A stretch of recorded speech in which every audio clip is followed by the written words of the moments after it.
Garuda Express, an international courier service.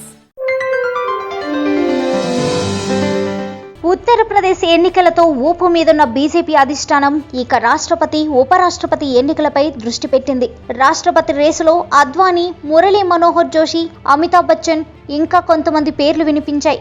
అద్వానీకి మోదీకి సంబంధాలు సరిగ్గా లేకపోవడం, అద్వానీ మోదీ ప్రభుత్వంపై అసంతృప్తిని అప్పుడప్పుడు బహిరంగంగా విమర్శించడం లాంటి కారణాల వల్ల అద్వానీకి రాష్ట్రపతి అవకాశం దక్కదని ప్రచారం జరిగింది.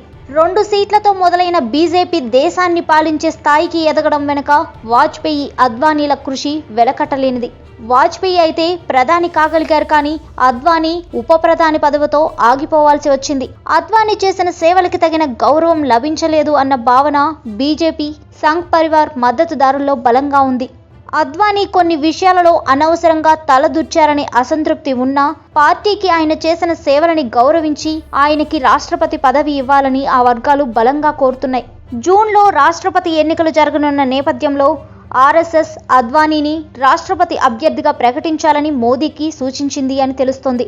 గుజరాత్ అల్లర్ల సందర్భంగా మోదీ ముఖ్యమంత్రి పదవికి రాజీనామా చేయాలని ఎన్డీఏ పక్షాలన్నీ డిమాండ్ చేసినా అద్వానీ మోదీకి మద్దతుగా నిలిచారు. ఈ కృతజ్ఞతతో మోదీ కూడా ఇప్పుడు అద్వానీ విషయంలో మెత్తబడ్డారని అంటున్నారు.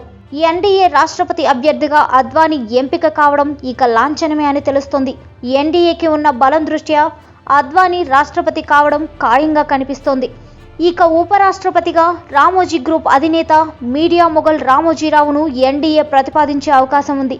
మోదీ గుజరాత్ ముఖ్యమంత్రిగా ఉన్నప్పటి నుంచి రామోజీరావుకు ఆయనతో మంచి సంబంధాలు ఉన్నాయి.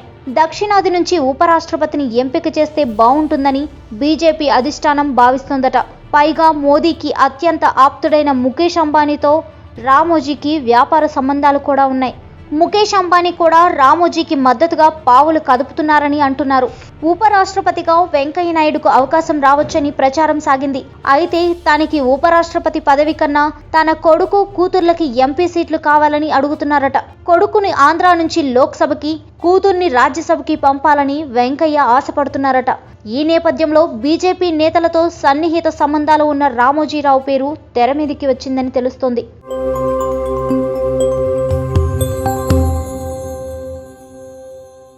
హాయ్ యోయో వ్యూవర్స్, సబ్స్క్రైబ్ చేసేటప్పుడు అక్కడ ఉండే గంట సింబల్ను ప్రెస్ చేయడం మర్చిపోవద్దు.